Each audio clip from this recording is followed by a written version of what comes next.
ये कहानी पाकिस्तान के तारीखी शहर चनियोट के एक सुनसान जंगल में पेश आने वाले खौफनाक वाकयात पर मबनी है, जहां कुछ नौजवानों ने एक डॉक्यूमेंट्री बनाने का फैसला किया, मगर वो जिस चीज की तलाश में गए थे वही चीज उनकी जान की दुश्मन बन गई। ये कहानी उस वक्त एक नजात देने वाली कुरानी आयत की बरकत से खत्म हुई, मगर पीछे बहुत से सवाल छोड़ गए। अहमद, तैमूर, साइमा और अली यूनिवर्सिटी के मीडिया स्टूडेंट्स थे। इन चारों को दस्तावेजी फिल्में बनाने का बहुत शौक था। एक दिन उन्हें पता चला कि चनियोट के करीब एक पुराना जंगल मौजूद है, जहां मकामी लोग जाने से कतराते हैं। कहा जाता था कि वहां सदियों से जिन्नात का बसेरा है और रात के वक्त वहां से अजीबोगरीब आवाजें आती हैं।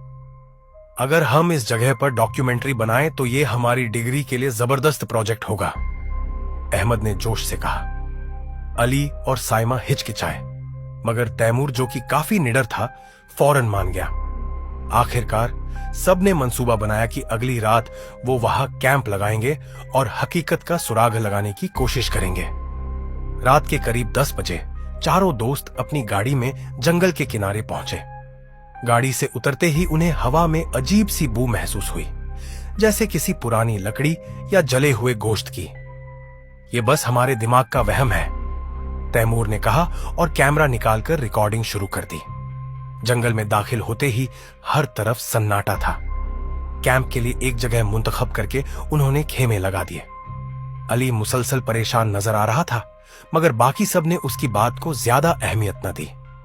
रात के 2 बजे जब सब आग के गिर्द बैठे थे, अचानक तैमूर ने अपने कैमरे का रुख एक दरख्त की तरफ किया और सरगोशी में बोला, वो देखो, वहां कुछ है। सबने नजरें घुमाई और वो लम्हा उनकी जिंदगी का सबसे खौफनाक लम्हा साबित हुआ। एक काला साया इंसानी शक्ल में दरख्त के पीछे से झांक रहा था।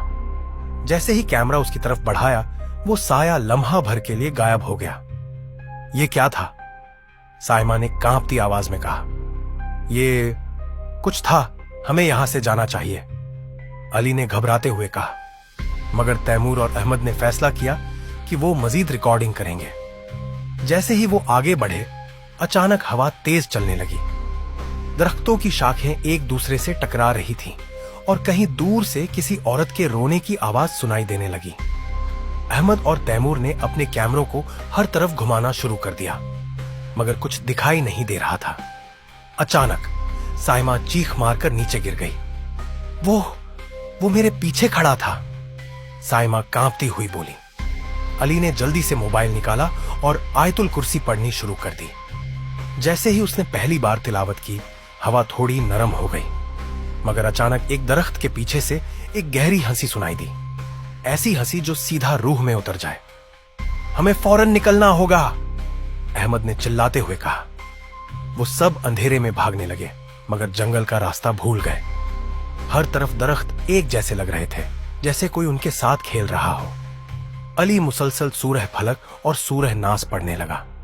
जैसे ही उसने सूरह फलक की आखिरी आयत पढ़ी, अचानक पूरे जंगल में ऐसी खामोशी छा गई जैसे वक्त रुक गया हो। अगले ही लम्हे एक जोरदार झटका महसूस हुआ और वो सब बेहोश हो गए। जब अली की आंख खुली तो वो सुबह के वक्त जंगल के किनारे पड़े थे। अहमद, तैमूर और साइमा भी करीब ही बेहोश पड़े थे। हम बच गए, साइमा ने कमजोर आवाज में कहा। कुरान की बरकत से, अली ने कहा और सब ने एक दूसरे को हैरत से देखा। जब वो वहां से निकले तो उन्हें मालूम हुआ कि पूरे गांव में ये बात मशहूर थी कि जो लोग इस जंगल में रात गुजारते हैं वो या तो पागल हो जाते हैं या कभी वापस नहीं आते। मगर इन चारों की सलामती का राज उन आयात में था जो अली ने रात को तिलावत की थी। उन्होंने वो डॉक्यूमेंट्री तो कभी मुकम्मल न की, मगर वो कैमरा जिसमें उन्होंने सब कुछ रिकॉर्ड किया था, जब दोबारा देखा तो उसमें सिर्फ धुंधली और खौफनाक तस्वीरें थीं और कहीं दूर से किसी औरत के कहखे की गूंज आ रही थी। ये कहानी आज भी चनियोट के गांव में सुनाई जाती है और लोग अब भी उस जंगल में रात गुजारने की हिम्मत नहीं करते। क्या वाकई वो कोई आसिफ था या उनके खौफ ने उन्हें धोखा दिया? ये एक ऐसा राज है जो शायद कभी हल ना हो सके।